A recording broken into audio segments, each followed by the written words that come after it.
Zhuangzi Dreams of the Skull. When Zhuangzi was traveling one day, he came upon an old skull lying by the roadside.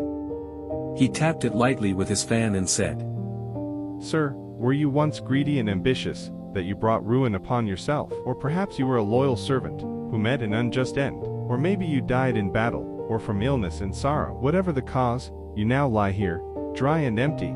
How pitiful." When he had spoken, Zhuangzi lay down beside the skull and fell asleep. In the depth of the night, the skull appeared to him in a dream. It seemed alive, radiant, and full of spirit.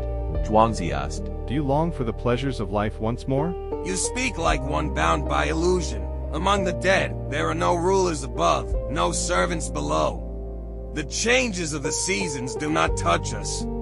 We wander freely through heaven and earth. What greater joy could there be? If I could ask the ruler of life to give you back your body, your bones and flesh, to make you live again and see your parents, your wife, and your children, would you wish it? Why would I trade the peace of the dead for the burdens of the living? When Zhuangzi awoke, the skull lay silent on the ground, just as before. He sat quietly for a long time, uncertain whether he had dreamed of the skull, or whether the skull had dreamed of him. Essence of the story of Zhuangzi and the skull explores the boundary between life and death, dream and reality, and questions what it truly means to be alive. Through his dream conversation with the skull, Zhuangzi reveals that death is not to be feared, but simply another form of existence, one that is serene, detached, and free from the struggles and desires that bind the living.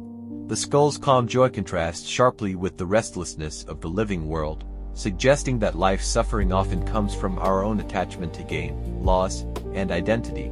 When Zhuangzi wakes, the silence of the skull leaves him in doubt.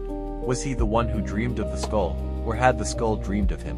This lingering question embodies Zhuangzi's philosophy that life and death, waking and dreaming, self and other are merely shifting states within the same vast, unfathomable flow of existence. If this brought you a moment of peace, please consider subscribing.